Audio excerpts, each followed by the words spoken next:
गीत की पंक्तियों के माध्यम से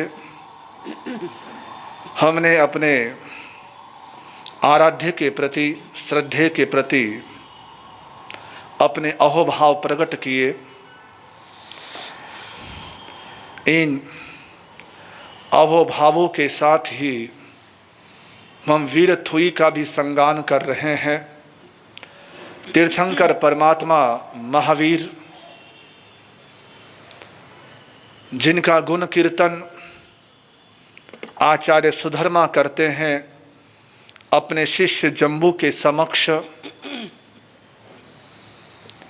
वे कहते हैं कि हे जम्बू, वे तीर्थंकर महावीर, उड्ढम अहेयम तिरियम दिशासु तसाय जेथावर जेय पाना से निच्च निच्चे ही समीख पन्ने दिवेव धम्मम समयम उदाहु। वे प्रभु तीनों लोकों के ज्ञाता थे, ऊर्ध्वलोक, मध्यलोक और अधोलोक। इन तीनों को वो देखते थे, जानते थे, समझते थे। लोक का कोई भी ऐसा हिस्सा नहीं था जो उनसे अछूता था, अछूता हो। वो संपूर्ण लोकालोक को अपने ज्ञान से देखते हैं, जानते हैं। और साथ ही एक और शब्द यहाँ पर दिया सुधर्मा ने कि देखते क्या थे, क्या देखते थे लोक में, किसे देखते थे। से निच्च निच्चे ही समीख पन्ने, कि वो समीक्षा करते थे, प्रज्ञा से समीक्षा किया करते थे। और वह समीक्षा होती थी नित्य और अनित्य की, निच्चा निच्चम। नित्य और अनित्य को वो देखते थे। नित्य और अनित्य ही उन्हें हर जगह महसूस होता था, विदित होता था, ज्ञात होता था। दिवेव धम्मम समयम उदाहु। जब नित्य अनित्य को जान लिया तो धर्म की प्ररूपना करी, धर्म का उपदेश दिया, धर्म का संदेश दिया। नित्य और अनित्य का ही तो ये सारा संसार है। ये सारा खेल नित्य और अनित्य का ही है। उलझन है जब तक हम इसे समझ नहीं पाते हैं, जब तक हम जान नहीं पाते हैं, जब तक हमें बोध नहीं होता है नित्य और अनित्य का, तब तक सारे झगड़े हैं, सारी लड़ाइयाँ हैं, सारे कलह है, सारे क्लेश है, मोह है, राग और द्वेष है, कषाय है, ईर्ष्या है, जलसी है। जैसे ही हमें भान होता है नित्य और अनित्य का, तो सारे झगड़े खत्म, सारी लड़ाइयाँ खत्म, सारे विवाद खत्म। क्योंकि सारे विवाद तभी जन्मते हैं जब हम इस चीज का बोध नहीं रख पाते हैं, ध्यान नहीं रख पाते हैं, समझ नहीं रख पाते हैं। तभी तो श्रीमद् रायचंद्र जो आध्यात्मिक पुरुष हुए, अध्यात्म के बहुत बड़े साधक हुए, उन्होंने अपनी आत्म सिद्धि में लिखा था, जे स्वरूप समझा बिना पाम्यो दुखनन। जे स्वरूप समझा बिना पाम्यो दुखनन। समझाव्यो ते पद नमो श्री सद्गुरु भगवंत प्रभु जी।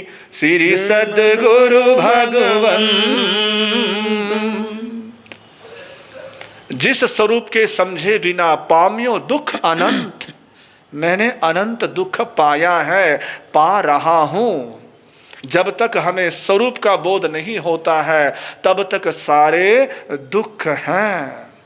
जीवन में यदि दुख है तो स्वरूप को समझने के अभाव में है। जिस दिन हमने स्वरूप को समझ लिया उस दिन सारे दुख खत्म, उस दिन सारे दुख समाप्त, स्वरूप को जानो तो दुख खत्म हो जाता है, समाप्त हो जाता है। बिना स्वरूप के दुख ही दुख है, परेशानी ही परेशानी है, तकलीफ ही तकलीफ है, मानसिक संक्लेश ही संक्लेश है। दो चीजें हैं, एक है रूप और दूसरा है स्वरूप। पहला है रूप और दूसरा है, आप क्या देखते हो? क्या देखते हो पुणा वालों? हाँ जी बहनों भाइयों, क्या देखते हैं, रूप या स्वरूप? आईने में क्या देखते हो? जब तक आईना ना देखे तब तक चैन नहीं पड़ता है, चैन नहीं मिलता है। आईने के सामने खड़े होकर स्वरूप को नहीं बल्कि रूप को ही देखते हैं।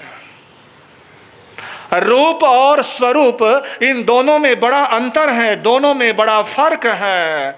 और याद रखिएगा, रूप और स्वरूप, इन दोनों में एक नित्य है और एक अनित्य है। एक शाश्वत है और दूसरा अशाश्वत है। एक स्थायी है और एक क्षण भंगुर है, अस्थायी है, मिटने वाला है, समाप्त होने वाला है। और एक ऐसा है जो कभी मिटने वाला नहीं है, चिरंतन है, निरंतर है, सनातन है, अनादि है, अनंत है। रूप और स्वरूप, रूप अनित्य है और स्वरूप नित्य है। नित्य और अनित्य को यदि छोटी सी सरल सी परिभाषा में जानना हो कि किसे नित्य कहते हैं और किसे अनित्य कहते हैं, तो छोटी सी परिभाषा याद रखो कि जो भी हम इन आंखों से देखते हैं वो सारा अनित्य है।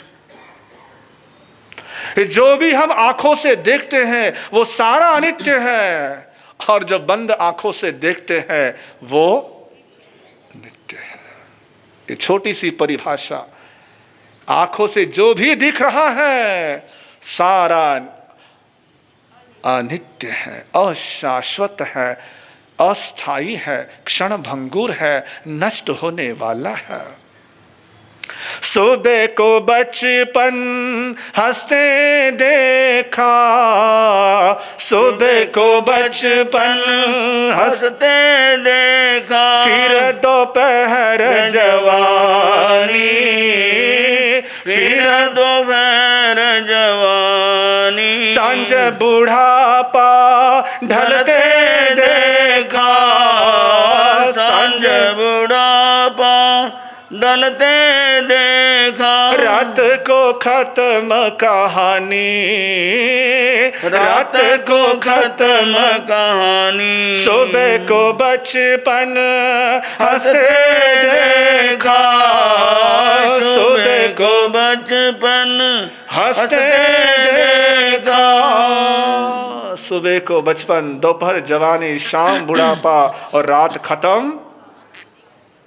यही तो जीवन की कहानी है, यही जीवन की सच्चाई है, यही जीवन का यथार्थ है। तो परमात्मा महावीर इस यथार्थ को हर समय देखते थे, हर समय अनुभव करते थे कि ये संसार ऐसा ही है, अनित्य ही है, अशाश्वत ही है। और अशाश्वत में शाश्वत को तलाशो, अनित्य में नित्य को तलाशो, अस्थाई में स्थाई को तलाशो, अपने भीतर तलाशो, अपने भीतर ढूंढो। बहुत हो गई बाहर की खोज, आओ अब जरा भीतर खोजे। एक छोटी सी बात सुनाऊं फिर अपनी बात पूरी करता हूं। चंदूलाल हो, एक दिन उसके मन में आया कि चलो मैं आगरा जाता हूं और आगरा में ताजमहल देख आता हूं। मन में उत्सुकता जन्मी, बैठा ट्रेन में, ट्रेन चल पड़ी। अब बेचारे ने पहली बार सवारी करी थी, ट्रेन में बैठा था, ट्रेन चल पड़ी, आगे बढ़ गई। अब एक जगह ट्रेन रुकी, किसी स्टेशन पर रुकी होगी और उसी समय संयोग से उसके पास जो रेडियो था, रेडियो पहले ज़माने में रेडियो आज भी होते हैं लेकिन बहुत कम, अब तो मोबाइल आ गए। पहले ज़माने में पता है आप सब जो उस युग को देखा हुआ है, पहले समय को देखा हुआ है कि उस समय रेडियो होते थे। टीवी भी बड़ी मुश्किल से होती थी उस ज़माने में, तो बहुत पहले तो रेडियो का ज़माना था। रेडियो बोलते क्या बोलते हैं? हाँ जी, रेडियो, ट्रांसमीटर, क्या बोलते उसका, ट्रांजिस्टर, हाँ ट्रांजिस्टर, रेडियो जो भी बोलो है, रेडियो। तो रेडियो किसी ने, 7 व्यक्ति बैठा था, उसने ऑन कर दिया और जैसे ही ऑन हुआ तो उसमें आया कि आकाशवाणी आगरा है, आकाशवाणी आगरा। उसने आकाशवाणी तो नहीं सुना लेकिन ये अरे आगरा आ गया, फटाफट नीचे उतरा। वो तो फटाफट स्टेशन पर आया और वहां आकर उस मास्टर से पूछता है भाई ताजमहल कहां पर है। सुनने वाले ने सोचा कि वाह रे वाह, बड़ा अच्छा ये आज भगत आदमी आया है, ताजमहल का पूछ रहा। उसने कहा भाई ऐसे जा वैसे जा, तुझे ताजमहल दिख जाएगा। लोग मजे लेने से कहाँ पीछे रहे, जब ऐसा कोई व्यक्ति मिल जाए तो मखौल करने में, मस्करी करने में कोई पीछे नहीं रहता है। कहा भाई ऐसे ऐसे मुड़, आगे मुड़ा, गली में मुड़ा, लेकिन कहीं ताजमहल दिखाई नहीं दिया। फिर किसी से पूछा भाई ताजमहल कहाँ है? उसने कहा ऐसे जाओ, दाएं जाओ, बाएं जाओ, फिर दाएं जाओ, फिर बाएं जाओ, फिर तुम्हें ताजमहल दिख जाएगा। बेचारा वो दाएं बाएं बाएं दाएं होता होता पहुंचा, लेकिन ताजमहल सामने खट्टर काका खड़े थे। खट्टर काका मिले, काका से कहा काका नमस्कार, नमस्ते। काका जी, भाई साहब जरा मुझे ये तो बताओ कि यहां पर ताजमहल कहां है? काका ने एक जोरदार चाटा मारा। चाटा समझ गए ना, झापड़, थप्पड़, जो मर्जी बोलो। तो वो एक जोरदार चाटा रसीदा उसके कान पर, उसके चेहरे पर, और वो चंदूलाल सक पकाया, हड़बड़ाया। उसने कहा भाई साहब ये क्या कर रहे हो, चाटा क्यों मार रहे हो? उसने कहा अरे बेवकूफ, मैं 1 महीने से यहां पर कुतुब मीनार ढूंढ रहा हूं, वो नहीं मिला मुझे। तुझे ताजमहल खाक मिलेगा? दोनों ही ऐसी जगह ढूंढ रहे जहां कुतुब मीनार नहीं और जहां, तो वही है ना, हम कहाँ खोज रहे हैं, हमें कहाँ खोजना है, खोजना कहाँ है, ढूंढना कहाँ है, आओ खोजो। मुनि जी ने, हमारे तेजस्वी प्रवक्ता ने मेरे विषय में जो कुछ कहा, इन्होंने जो भी बातें कही हैं वो सब मेरे गुरुदेव का ही पुण्य प्रताप है, गुरुदेव का ही आशीर्वाद है। गुरुदेव की कृपा से ही आज आपके सामने यहाँ बैठा हूँ। गुरुदेव का ही आशीर्वाद है कि आपके समक्ष कुछ बोल पा रहा हूँ। ये सब गुरु कृपा ही है। अन्यथा भी कहा था ना, मुझे क ख लिखना नहीं आता था और अ के बाद आ बोलना नहीं आता था कि आ होता कैसा है। गुरुदेव ने कहा मुंह खोलो, आ ये है आ, है ना। इस तरीके से ऐसी मेरी पढ़ाई गुरुदेव के चरणों में हुई। सानिध्य आपका ख्यालों में आ गए, मुद्दतों के बाद हम उजालों में आ गए। सानिध्य आपका ख्यालों में आ गया, मुद्दतों के बाद हम उजालों में आ गए। पाकर स्नेह आपका आभास यूं हुआ, पाकर स्नेह आपका आभास यूं हुआ, हम तो राह के पत्थर थे शिवालों में आ गए। हम तो राह के पत्थर थे शिवालों में आ गए। हम तो पत्थर थे, हमें शिवालय में, मंदिर में लाने वाले हमारे गुरुदेव हैं। तो सब कुछ गुरुदेव ही है। हमारी तकदीर भी गुरुदेव है, तस्वीर भी हमारी गुरुदेव है, तकरीर भी सब कुछ गुरुदेव ही है। गुरुदेव का ही उपकार है। इस उपकार के प्रति यदि हम अपना जीवन संपूर्ण लगा दे तब भी मैं समझता हूँ कि इस ऋण से उऋण नहीं हो पाएंगे, मुक्त नहीं हो पाएंगे। अनंत उपकार है, असीम उपकार है।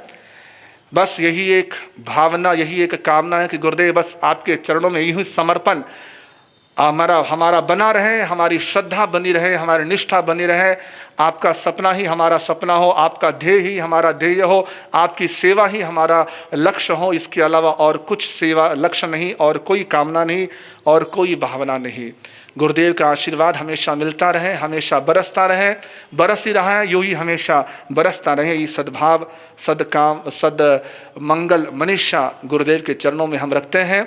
और मुझे जो कुछ भी मिला है तेरे दर से मिला है, तेरे दर पर झुकने वाला भी सर तुझसे मिला है, तेरे दर पर झुकने वाला सर भी तुझसे मिला है। लोगों को मिलता है मुकद्दर से, पर मुझको मुकद्दर भी तेरे दर से मिला है, पर मुझको मुकद्दर भी तेरे दर से मिला है। तो ये ऐसा दर है जहाँ से मुकद्दर मिला है, सब कुछ मिला है। यही कृपा बरसती रहे इन्हीं भावनाओं के साथ।